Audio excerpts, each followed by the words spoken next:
on Facebook was someone feeding their emerald like a piece of fillet fish, like it was like tilapia or something like that. Like literally, like Yeah. I think. Did you see that? Was that on Facebook? Was always on Facebook, I wasn't don't it? know. Like seriously though, you've seen some of these feeding responses on these emeralds. It's like, dude, if something is warm and it's in front of their face, they're gonna snack, just snatch it, and then maybe figure out what it is later. So, yeah. They'll for sure wrap and kill it, and then they'll be like, "Oh, well, I don't think I want to eat this." yeah, yeah. Oh, I don't eat this type. Yeah. Too much hair for me. Yeah.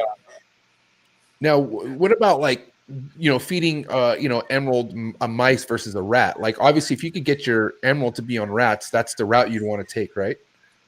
I think it does definitely. I mean, once you get an adult animal, you can't really sustain them on mice. I mean, you might be able to feed them like every so often mice, but you would have to feed them pretty frequently. You can't get a large enough mouse that'll sustain an emerald, in my opinion. Is it bad to feed them mice? I mean, there's nothing there's a little bit more fat content. I mean, Stephen can talk to this as far as the difference in rodents, but right. There's a little bit of a difference there. I don't necessarily like, oh, mice are horrible, for emeralds. It depends on what it is and how it's being fed. If it's varied, it's no problem. But if you're trying to sustain your emerald on mice, it's going to be tough. You're going to have to feed them a lot. And I feel like what I've kind of noticed is, you need to make that meal count. Their metabolism is so slow that, if you're just constantly feeding them, we're going to run into our same problem that we were talking about before, where they are not moving because they don't have to look for food. You're just giving it to them. Right. And so then you kind of start down that road. So it's like you just have to kind of take it all in and really try and understand that, like, okay, well, is this animal acting normal, or is it based on what I'm doing?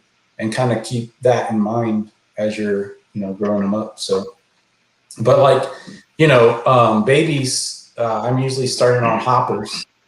I don't like seeing pinky posts, and it's not because there's necessarily anything wrong with the pinky, but there's not much to it. And, a lot of the chondro keepers are like, hey, the sooner you can get chondros off of pinkies, the better. There's just not a lot to them. And I think you start running into some health problems and developmental problems just because they're not getting, you really need to supplement that pinky or something. So I've noticed it's better. I mean, they're large, if you compare them to chondros, they're twice as big when they're born, and they can definitely take, for sure, a hopper, fuzzy, if you want to be a little bit more careful. But, as soon as I can get them over to rats, I usually try to do that. And that's just to kind of get them set up for, what's down the road. But Stephen, can you kind of maybe elaborate the whole difference, like between the nutrients in a mouse versus a rat, like from what you know?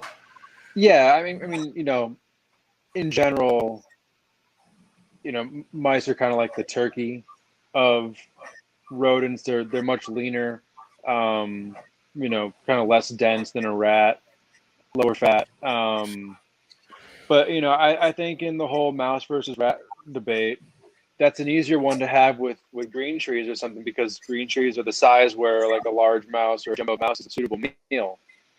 If we're looking at at a species like an emerald tree boa, where a medium rat is a suitable meal for an adult, or let's say that's 100, 115 grams average, you would need to feed 4 or 5 large mice. If you're just looking grams for grams, or 3 or 4 jumbo mice, and the jumbo mice are a kind of a fattier, potentially less healthy way to go about it. So the way I see it, unless you have that patience to sit there and let an emerald miss at a large mouse a bunch with a tiny little prey item for it, and then feed them 4 in a row, I don't see a reason why you wouldn't try to go with rats over mice. Right. Okay. But then, like you said, Ryan, you start your babies off the hoppers, right? For like about how many meals would you say? Kind of just depends. You know, if I'm worried, I'll just keep them on that and maybe feed them more often. You kind of just tailor it to the animal and how they're doing. Like some of them grow quick and you're like, oh, I get them off right away, you know? And others, it's like, no, it takes them a little bit of time. They're a little bit slower at stuff. And so, you know, I'm not really necessarily scared of going that next meal size up, but, you know, it's just all in consideration. You know, you feed a larger meal, you want to wait maybe a little bit longer. So smaller meal more frequently might be better than a large one, you know, not as often. So you just have to feel out your animal. And some of them are, you know, super active. They do great. And so that wouldn't be a problem. But some of the ones that are take a little bit more time and they're probably just going to be smaller animals in general. Just need to keep all that stuff in consideration. So, but, you know, the other side of it is not all of them will want mice. You know, some of them will want rats. So I have to like it. I don't know. I feel like rat pinks are maybe a little better than mouse pinkies, but some of them, if they won't go mice, you got to go rats, and they'll take rats without taking mice. So it's like each litter is a little different, and you kind of just have to run them through the feeding trials, like what are they interested in, what aren't they interested in, and kind of it's tough. You got to tailor a little bit to each animal. But hey, Ryan, on this show, what I like to do within an hour, after an hour, I like to take a caller in and talk on the subject, right? And yeah, for sure. we have a list of emails and stuff like this. And I went ahead and hand selected this caller or this person who wants to join in tonight. So, ladies and gentlemen, we have Marshall Mendez. Yeah. What's up, dudes? What's up, What's up? Marshall? How you doing, buddy? How's it going? Good, man. How are Pretty you? good. I'm doing well. Living the dream. Chilling in that new snake room. Yeah, buddy. Just finished feeding everybody from my rat house. It's about like 5 steps that way. So yeah, life's good right now. Heck Yeah, look at that. Your Wi-Fi seems to be a lot better than the other snake room for sure. What's that? Your Wi-Fi seems to be a lot more solid in this. Oh snake. yeah. This house has really good. We got lucky, man. We got badass internet here. So that's cool. Hey, Marshall, It's thank good. you so much. Thank you so much for hanging out, man. You know, like I said, I had to have you come hang out with Ryan because, you know, Stephen will also back me up on this. 2 of the biggest inspirations for us would always talk about would be Marshall, hands down, and Ryan. And I have like go to any unfiltered podcast and you'll hear him speak about himself. So to have you 2 on here and then even have Kush to be a part of this means not only a lot to me, but I'm sure it means a lot to Forrest. So thank you so much for being a part of this, Marshall. It means a lot. yeah, man. Happy to be here. Yeah, Glad and to be here. I'm sure you have a lot to chime in about, man. We're talking about, obviously emerald tree boas, the beautiful Miss Willie line that Ryan has. But right now we're talking about, what were we just talking about? I know, was it the dieting? Mice versus like rats. establishing babies and diet.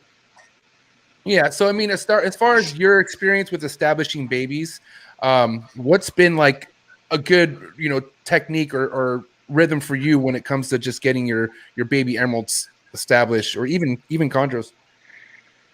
Well, they're completely different, but emeralds to me are way easier to get started. I start them all the same way, live hopper mice, and I would say 95% of them will take that right off the bat. The other 5%, I'll try different things with them, but most of that 5% will end up, I'll cis feed them once or twice, and then they take off. So they're, as far as getting them going, they're way easier than chondros. The live hopper seems to work, and then I don't have any problems switching them over to frozen thawed. Everything that's 6 or 8 months or older, out of all the ones that I've produced, I've never had one like get stuck on live. So I don't see any issue getting them started on live. Chondros are a whole different, that's a whole different ball game, more headache, and Yeah. Yeah, we'll just stick to emeralds for now. I don't want to. Yeah. Stressed. Because one thing, I'm glad you guys are all 3 of you here, because I want to know all your guys' opinion on this. But you see people who feed obviously a lot of frozen thawed to their animals, but a lot of them soak them in fucking water, and a lot of them just feed them like clean dry. What do you guys like to do when it comes to that? You go first, Ryan. Yeah, I mean, I soak all mine. You know, the emeralds, any added hydration to it is always a plus. So, but it's weird because some of them are real picky and they're like, what is this wet thing? So I've noticed where like some babies, they almost like it dry. So I don't know if it's just that one litter, but yeah, I've had that experience too. So, but yeah. What about you, Steven? So, for us here, obviously we're 50 feet away from a big rodent barn. So, we're just going to feed fresh euthanized. So, unless something has to eat a chick or, something like that, they're always dry, probably fed off 5 to 10 minutes after they were euthanized. So that's probably the best way, honestly. Fresh kill. It's pretty funny. It kind of shows how these snakes get used to this routine of captivity. If I euthanize the rodents and I wait like more than 20 minutes, I start to get into that rigor mortis stage a little bit, the snakes won't look twice at them. I'm like, I went through all this work, I got a little sidetracked, and now you won't eat because your rodent isn't perfectly fresh. It's stiffy. So, I don't like it stiffy. yeah. These snakes here are all very spoiled that way. So I bet. What about you, Marshall? What I do right now is, since most of my adults are on frozen thawed, is the day that I'm gonna feed them, I'll put them out before I go to work, let them thaw out to room temperature, and then when I get ready to feed them that night, I'll put them in hot water for 10 minutes or so just to heat them up. And all of my stuff, none of it has a problem taking anything that's wet. Now that I've got this rodent building and I'm going to start ramping up my own production, that maybe will change. I'll probably go to fresh killed. But I've always done I've always soaked them and fed them wet. I figure like the extra hydration is not going to hurt anything, Now the other thing that I heard, because I feed them dry, but then the homie Socrates, like I always kind of give them like I roast them every now and then, and I would always like ask him like, dude, why do you dunk your fucking